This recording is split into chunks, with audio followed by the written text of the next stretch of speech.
নমস্কার বন্ধুরা, আমি সঞ্চিতা। আমার দিনকালের নতুন একটি ব্লগে তোমাদের সকলকে স্বাগত। আশা করি যে যেখানে আছো খুব ভালো আছো, সুস্থ আছো। আমার ব্লগটা পুরোটা দেখো শেষ পর্যন্ত। আজ আমি এসেছিলাম উল্টোরথের মেলায়। দেখো, আমার বাড়ির কাছেই একদম একটা শিবতলা বলে একটা জায়গা আছে চুঁচুড়ার, সেইখানে মেলা বসেছিল। প্রচুর হাতের কাজের জিনিস ছিল তোমার।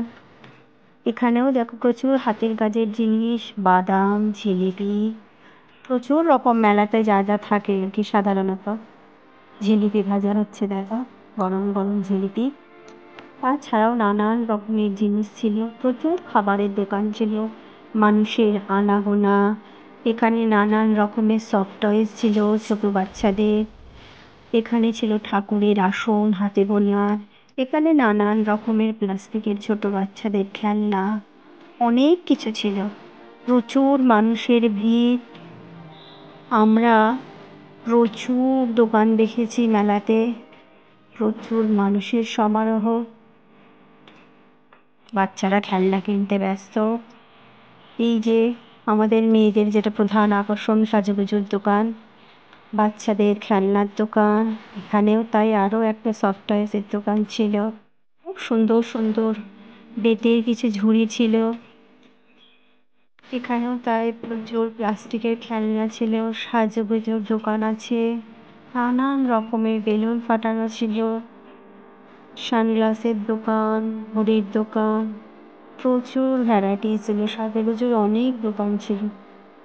মায়েরা সাজুগুজু কিনতে ব্যস্ত, বাচ্চারা খেলনা কিনতে। প্রচুর বেলুন বাচ্চাদের, নানান রকমের জিনিস ছিল, আইসক্রিম, ফুচকা স্টল, প্রচুর ভাজাভুজি তেলে ভাজার দোকান। প্রচুর প্রচুর প্রচুর মজা হয়েছে। মেলাটা একদিনের জন্যই বসে। এখানে নানান রকমের প্লাস্টিকের জিনিসপত্র ছিল, ঝুড়ি, থালা, কৌটো, মেয়েদের পার্স ব্যাগ। এখানেও তাই সাজুগুজু ঝুড়ি, নানান রকমের জিনিস ছিল। সানগ্লাসের দোকান ছিল বেশ ভালো একটা। এখানেও তাই সফট টয়েস, কিছু ঠাকুরের মূর্তির দোকান ছিল, প্রচুর জিনিস ছিল। প্রচুর বইয়ের দোকান ছিল, অনেক বুকসের গল্পের বই, রান্নার বই ছিল, বাচ্চাদের কবিতার বই, ফুল ফল চিনতে শেখার বই, নানান রকমের বই ছিল।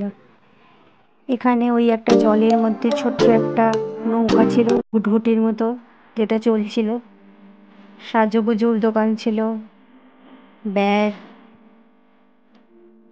এটা দেখো একটা কটন ক্যান্ডির মেশিন ছিল, বাংলা ভাষায় বলে বুড়ির চুল, এই তৈরি হচ্ছিল।